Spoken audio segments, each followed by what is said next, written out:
Esto es Arquitectura Acompasada, un podcast del Colegio Oficial de Arquitectos de Madrid, un paseo sonoro para conocer Madrid a través de sus edificios y entornos arquitectónicos. Buenos días, buenas tardes o buenas noches, no importa qué hora sea para ti, estás a punto de descubrir algunos de los secretos mejor guardados de los edificios y entornos arquitectónicos de Madrid. Aquí empezamos el episodio número 28 de nuestra Arquitectura Acompasada. ¿Cómo estás, querida María Paredes? Muy contenta, querido José Alfonso Crespo Molina. Muy contenta y muy palaciega también. Ah, sí, muy palaciega, pues no eres tu reina ni nada.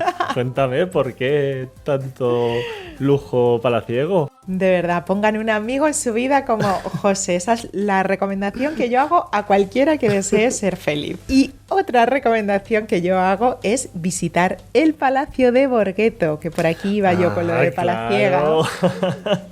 Porque es donde nos hemos ido esta semana en nuestro A Vista Alzada. Que solo hay que seguirte un poco la agenda para entender por qué dices las cosas que dices. Claro. Y es que este palacio lo hemos visitado hace muy poquito en las jornadas del arquitecto enseña su obra que organiza el COAN y la Fundación, ¿no? Eso es, José, y aprovechando esas jornadas yo me fui para allá, me colé entre el grupo de arquitectos que disfrutaron de esta charla y pude escuchar durante casi 2 horas a Miguel Lasso de la Vega, nuestro gerente de la Fundación Arquitectura COAM, contando la infinidad de secretos que alberga este edificio centenario. Pues estoy seguro que ha sido una maravilla de visita. Si lo hacía Miguel Lasso, vamos, ninguna duda. Y este edificio es el que está en la calle Miguel Ángel, ¿no? Que es la sede además de la Delegación del Gobierno de Madrid. Correcto, José, correctísimo.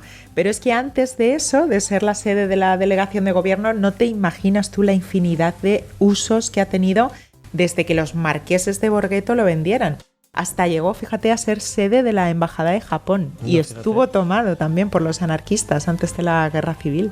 Pues mira, eso sí que no lo sabía, María, y desde luego estoy deseando escucharte para aprenderlo. Es lo que nos vais a contar Miguel y tú, ¿no? Por supuesto, José, a ti y a todos nuestros oyentes de Arquitectura Acompasada os vamos a pasear por uno de los edificios con más encanto, podemos prometerlo, y más secretos de todo Madrid capital. ¿Preparado? Montado en la carroza estoy ya. Vamos a Palacio. Dentro Report. Pues hoy tenemos una vista alzada muy palaciego, porque me he venido hasta la madrileña calle de Miguel Ángel para descubrir todos los secretos arquitectónicos de la Delegación del Gobierno en Madrid, que tiene su sede en el antiguo Palacio Borgueto. Se trata de un edificio construido por los marqueses de este título para su residencia entre 1912 y 1919, con proyecto del arquitecto Ignacio de Aldama. Los salones de este lugar con tantísima historia fueron testigos mudos de la vida social de la corte alfonsina, por ejemplo, de la Guerra Civil y de otras muchas etapas históricas que nos va a contar estupendamente don Miguel Lasso de la Vega, gerente de la Fundación Arquitectura COAM. Mil gracias por estar de nuevo en nuestros micrófonos.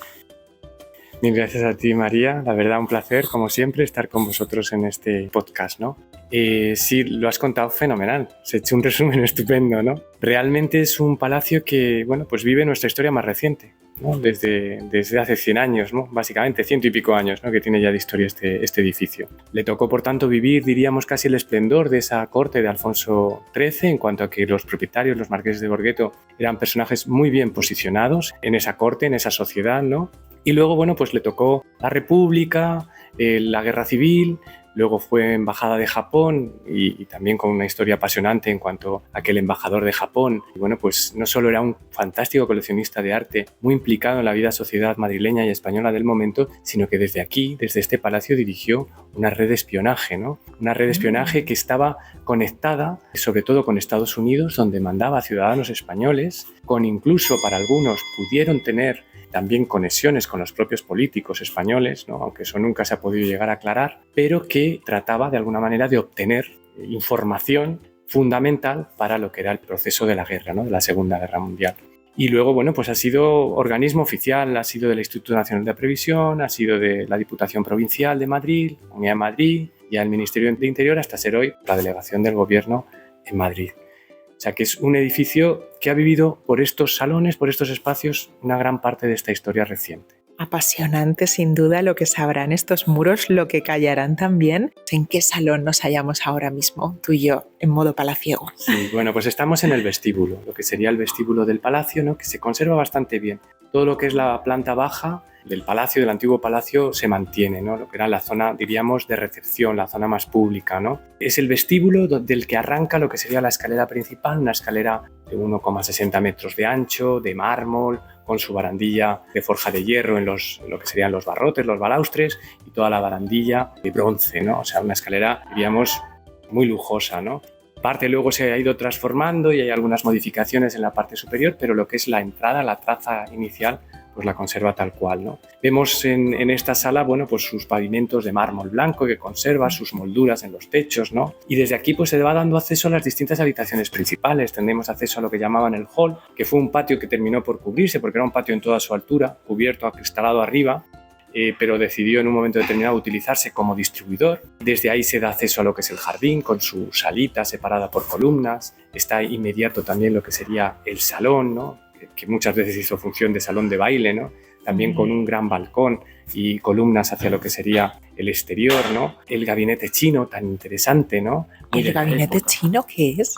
Pues mira, el gabinete chino era posiblemente el fumoir del marqués. Era el lugar donde los caballeros, pues en momentos de descanso, de una recepción, de un baile, de un banquete, se dedicaban a fumar, ¿no? Que era como de alguna manera un modo de distracción, de intercambio social que se producía en aquellos momentos, ¿no?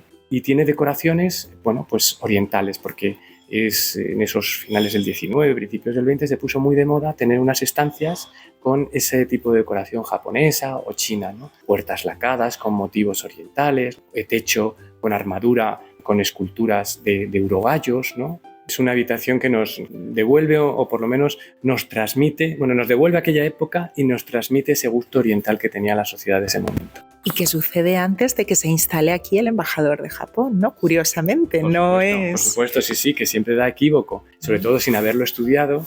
Cuando se venía aquí decías, pues mira, la embajada de Japón dejó aquí una habitación a su gusto. Nada que ver, es previo, es de época, es de esos principios del siglo XX. Y estaba también unido a la parte del comedor, que también era fastuoso, con una mesa de caoba, por lo visto ovalada, enorme, ¿no? Con su aparador de mármol, ¿no? Esos mobiliarios se han ido perdiendo, pero el espacio en sí lo conservamos. ¿Y de cuántos metros podemos estar hablando, Miguel? Porque esto es inmenso. Pues mira, son unos 600 largos, casi 700 metros cuadrados en planta, ¿no? Y son, bueno, pues 2 pisos, más un ático, más un semisótano, o sea que multiplica 2.000 y pico metros cuadrados, estamos hablando, casi 2.500. Y la situación en la que está, contabas antes en la visita, que es, bueno, en el momento en el que se proyectó este edificio, eran las afueras de la Castellana, ¿no? Que ahora estamos junto a Gregorio Marañón, en pleno centro prácticamente, pero en aquel momento eran las afueras. Parece mentira, hace 100 años, estos eran las afueras de Madrid, realmente, porque aquí al lado, lo que son hoy los nuevos ministerios, era el hipódromo. Pues se llamaba los Altos del Hipódromo. Y en esta zona pues todavía no estaba muy construida.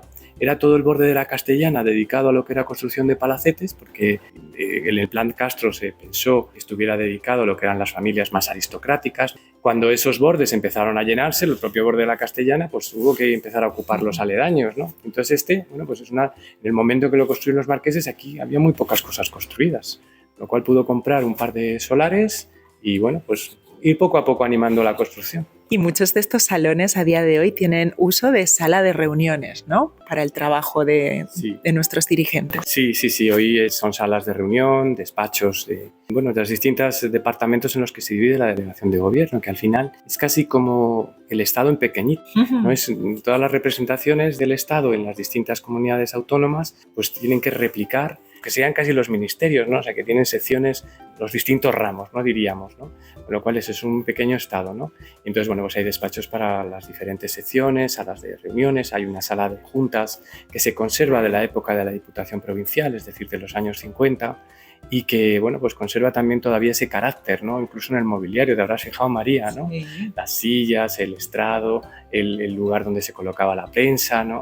O sea que, y sobre todo hecho, curiosamente, ¿no? Con ese carácter imitando lo que era lo anterior, que eso es muy curioso, ¿no? Es casi es una falsificación histórica, porque lo imita tanto que llega un momento que entras en esa sala y dices, pues esto será de la época de los marqueses. Claro, es difícil discernir, ¿no? Pues es 40 años posterior. Fíjate, pero claro, se ha mantenido esa esencia. A mí me ha llamado muchísimo la atención que una de esas salas de reuniones precisamente era la capilla original, ¿no, Miguel? Sí, en la segunda planta. Claro, dentro de lo que era el segundo piso, que estaba destinado a habitaciones de los marqueses y de sus hijos ya cuando iban teniendo una edad, más mayores, ¿no? Porque los niños más pequeños duermen en la segunda con el servicio, ¿no? Para que no den la lata a los mayores, ¿no?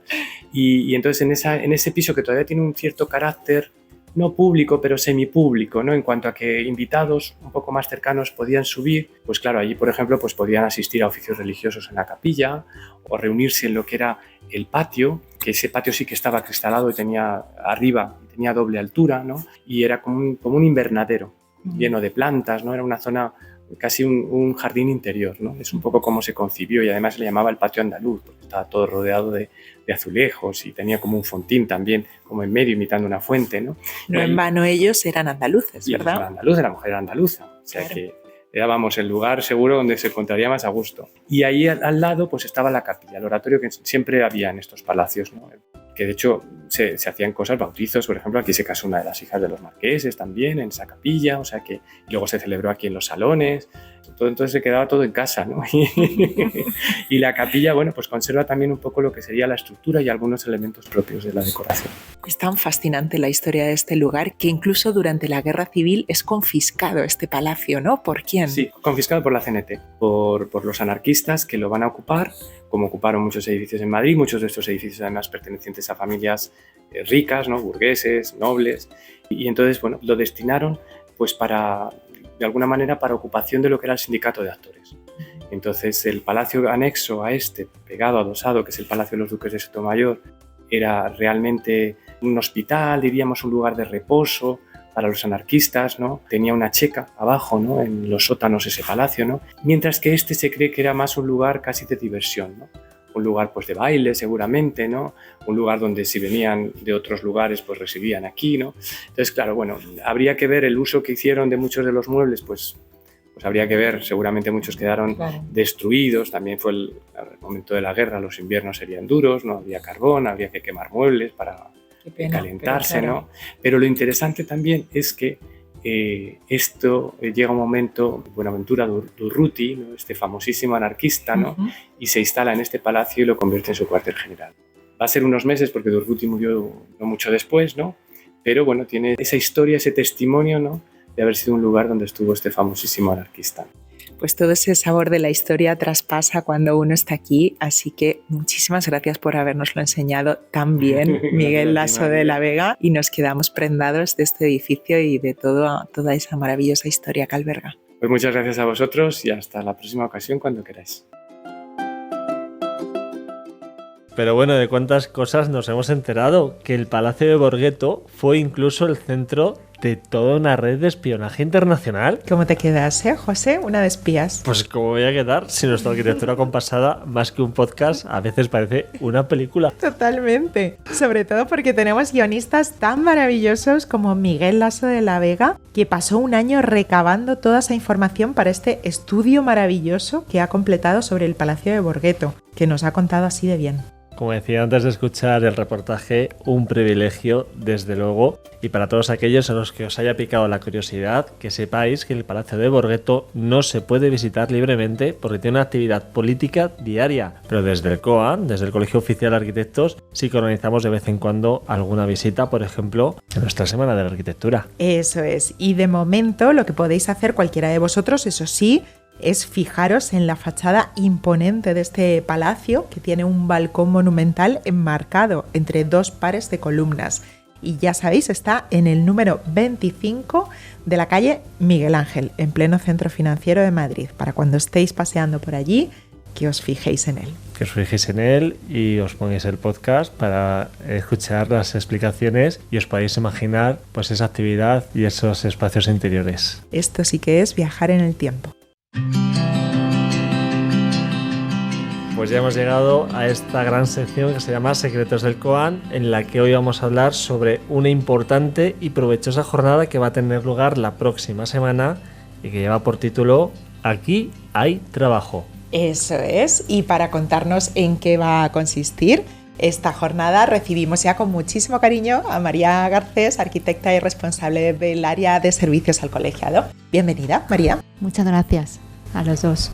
Cuéntanos, María, qué gusto contar contigo otra vez en estos micrófonos de Arquitectura Compasada, y hoy porque nos vas a hablar de algo tan importante como es una jornada titulada Aquí hay trabajo. ¿Cuál es el objetivo? Gracias. Es una jornada importantísima para todos los colegiados y para el colegio, en donde nos empleamos a fondo, y nunca mejor dicho, en difundir. Qué bueno, qué bien traído. En difundir otras formas de ejercer la profesión que no sea la tradicional, para la que prácticamente estudiamos todos y la que tenemos en mente cuando salimos de la escuela, que es el estudio de arquitectura. Se trata de difundir estas formas de trabajar, porque realmente lo que ocurre muchas veces no es la falta de trabajo. El arquitecto tiene ahora mismo, además, muchísimo trabajo, solo que no muy bien pagado. Ajá, vaya, nos suena esa dicotomía, ¿no? La lacra de nuestra profesión, que es el trabajar en buenas condiciones. Y de eso se trata esta jornada, de las posibilidades de los arquitectos en muchos ámbitos que no tenemos normalmente en la cabeza, de abrir la mente de los colegiados, de que ellos que sean conscientes lo amplia, completa, diversa y enormemente variada que es nuestra formación, y las posibilidades que tiene el arquitecto de trabajar en muchos ámbitos, ejercer muchos papeles dentro de multinacionales, en infraestructuras como puede ser AECOM, que es uno de los ponentes, una de las empresas que nos van a acompañar en esta jornada, o Intemac, que es por todos conocida por el control de calidad, los informes de patología, la asistencia técnica en construcción. ADIF, que no necesita presentación, viene el área de infraestructuras, la dirección de arquitectura en estaciones y el ejército de tierra. Bueno, Total nada. Casi nada. E imagino que todos ellos lo que van a hacer es divulgar cómo está la situación, ¿no? Y dar esa información sobre la situación laboral actual para los arquitectos en estas ponencias, ¿no? ¿O cómo va a ser? Eso es, sí, nos van a contar el desarrollo profesional de los arquitectos en sus diferentes ámbitos y los perfiles que necesitan, qué tipo de perfil de arquitecto están necesitando en sus plantillas, qué les piden a los candidatos para formar parte de estas empresas, y cómo son los procesos de selección. Todo eso es lo que queremos que los arquitectos lo sepan, los colegiados, los precolegiados, los que están a punto de acabar la carrera. Es una jornada que está abierta a todos. Eso es justo lo que te íbamos a preguntar. ¿Quién se puede enriquecer de estas jornadas y de todas esas claves tan fundamentales? Todos los que acudan al Colegio de Arquitectos el próximo martes 21 de noviembre a las 7 de la tarde. Ajá. ya tenemos una cita, si la tenemos apuntada, importante. pues ya sabemos, se la hemos quedado adelantado a Alicia de la agenda, pues esta jornada es muy importante.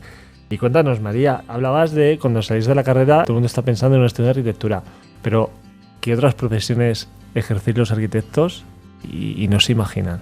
¿O no nos imaginamos? Pues, por ejemplo, hay arquitectos, y esto es otro ponente que normalmente ha venido siempre a estas jornadas, que es Pricewaterhouse, que tiene un área inmobiliaria, es una gestoría y están necesitando arquitectos. Hay arquitectos en los aeropuertos de Dubái, en Qatar. Hay arquitectos, como decíamos, haciendo informes de patología para Intemac, el control de calidad, haciendo muchos, hace ya bastantes años. Sé que, como recordaréis, la Torre Windsor. Sí, claro. Intemac fue la empresa que hizo el informe de lo que ocurrió. Y ese informe, ese peritaje lo hace un arquitecto. Claro, que impensable a priori. Yo desde luego que soy profana en la materia, no me lo imagino. Luego hay una cosa de mí que me ha contado María, que ahora se lo está guardando bajo la manga, no sé por qué. Hay arquitectos que diseñan también los escenarios de los videojuegos. Esas aventuras gráficas. Sí, hay arquitectos trabajando, haciendo videojuegos.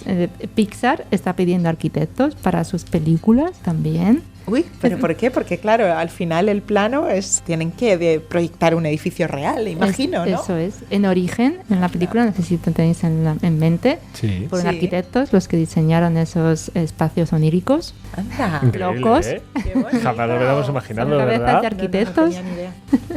Qué bueno. Los que Esas imaginan. salidas, un crisol de salidas. Simplemente hay que enfocarse bien donde uno tenga los dones y apostar por ello, ¿no? Bueno, los dones y la formación, porque está relacionado con, o sea, no es que tenga unas aptitudes aparte, no, es que están aplicando los conocimientos que han aprendido durante los años de la carrera. Es muy importante destacar eso. Eso es, se nos contrata porque tenemos esas capacidades por nuestra amplísima formación, como decíamos antes.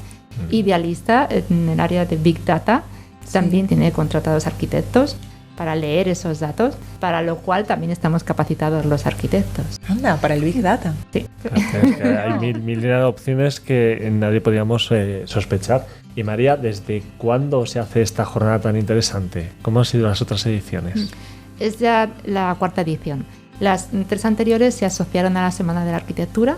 Los vídeos están colgados en nuestra página web. El que quiera ver la jornada que hicimos en 2019, que fue con la que iniciamos el ciclo, está colgado en la web. Solo tienen que poner aquí hay trabajo en el buscador de la página web del COM y aparecen las jornadas y los vídeos asociados. Qué bueno. En la primera jornada vino Metro Bacesa, Safir, Price, Waterhouse y no recuerdo quién fue el tercero. ¿El cuarto? El cuarto, perdón. El cuarto. Intemac, me parece que... Seguro que surgieron sinergias interesantes y gente que descubrió un camino al que quería apostar, ¿no? Hacia el que quería ir. Las primeras entrevistas que hicieron los propios colegiados que asistieron fue allí mismo, porque cuando acaba la jornada, sí, hay mesas personalizadas para cada uno de los ponentes para que puedan hacer las preguntas que no se pueden hacer en mitad de la jornada, teniendo en cuenta además que se está grabando. Entonces, pero sí, algunos llegaban directamente con su currículum y se lo mostraban porque vienen responsables de las áreas de recursos humanos de cada una de las empresas. Es como una especie de speed date, ¿no? Después de la jornada, sí, ahí intercambiamos opiniones y sobre todo estas empresas ya se pueden llevar a sus fichajes. Claro, el talento que encuentran cuando vienen al colegio. Bueno, pues solo nos queda recordar por última vez, porque seguro que en este momento muchos están ya renovando el currículum para acudir a estas jornadas. ¿Cuándo pueden hacerlo y dónde? El martes que viene, martes 21 de noviembre, a las 7 de la tarde, aquí en la sede del COAM, en la calle Hortaleza número 63, en la 3ª planta, la sala triangular. ¿Es necesaria inscripción previa o no? ¿O pueden venir todos los que quieran? Si se inscriben, mejor para nosotros, para calcular, porque acabará la jornada y tendremos un pequeño catering. Pero si no, pueden venir igualmente. Si están decidiéndose a las 6 de la tarde qué hacer, que se vengan, que aunque no se hayan inscrito. Sí. Pues ahí queda dicho, meteros en la página web www.coam.org, busquéis en la sección de agenda la jornada Aquí hay trabajo, y María Garcés, su equipo y los invitados te han deseado esperaros para atenderos y abriros este mundo de posibilidades. Y que nos llamen, a Servicios al Colegiado, al equipo de Servicios al Colegiado, que es una maravilla. Somos Inés Medina, Mónica Solera, Virginia Galán, Aníbal Sicilia y Matilde Peralta. Y María Garcés. Y María a la Garcés que al agradecemos frente. como siempre muchísimo el cariño y la dedicación y tu paso por aquí, que es tu casa, por Arquitectura Compasada. Muchas gracias a vosotros, como siempre. Hasta pronto. Pues volando viene y volando se va Arquitectura Compasada, María Paredes. Claro, José Alfonso Crespo, es que le hemos dado alas y no sé qué esperábamos, si no, pues que volara, claro, pero eso es bueno, muy bueno. Y tan bueno, porque ya se sabe que lo bueno, si breve, 2 veces bueno. 2 veces bueno. En todo caso, si alguien se ha quedado con más ganas de Arquitectura Compasada, os recordamos que tenéis con 28 episodios en los que podéis bucear para descubrir un montón de secretos sobre los edificios y los entornos arquitectónicos de Madrid. Eso es, y os recordamos también que volvemos en una semana con más visitas, con más secretos y con muchísimas más ganas si cabe. De momento os dejamos en manos de nuestra súper rastreadora de planes madrileños, nuestra Alicia Bajo, The One and Only. Wow, me ha encantado esa bienvenida. Te damos paso ya, querida Alice. Y a vosotros os decimos hasta la semana que viene. Gracias, José. Pero para únicos, nuestros paseos sonoros, que cada día me gustan más. Y única también es nuestra agenda, que viene repleta de planes únicos. Escuchad y tomad nota. Comenzamos en el teatro más antiguo de Europa. Hablamos del Teatro Español, en la calle Príncipe. que celebra sus más de 4 siglos de historia con la exposición 440 Teatro Español, el más antiguo de Europa. A través de planos, dibujos, maquetas y fotografías, los visitantes tendremos la oportunidad de explorar los hitos más destacados de la historia de este inmueble cultural, así como anécdotas y curiosidades que han acompañado su trayectoria de 440 años de actividad teatral ininterrumpida. En definitiva, esta muestra es una mirada al pasado, desde sus orígenes en el siglo XVI, denominado entonces Corral del Príncipe, hasta nuestros días, para profundizar en el conocimiento de lo que esconden las tablas de este emblemático espacio cultural.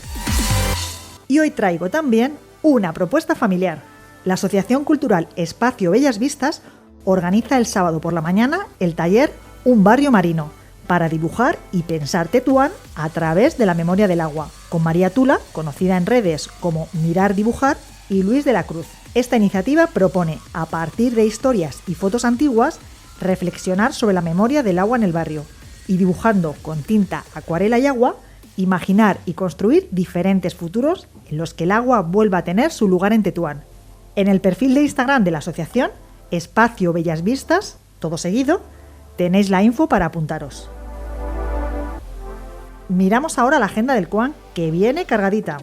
Martes 21 a las 6:30 de la tarde celebramos la 9ª sesión del ciclo de conferencias Madrid Medio Siglo de Desarrollo Urbano, que se centrará en la evolución cultural de Madrid, con una mesa redonda en la que se analizarán aspectos como la conservación del patrimonio urbano, los nuevos fenómenos culturales o el impacto económico de la cultura en la ciudad.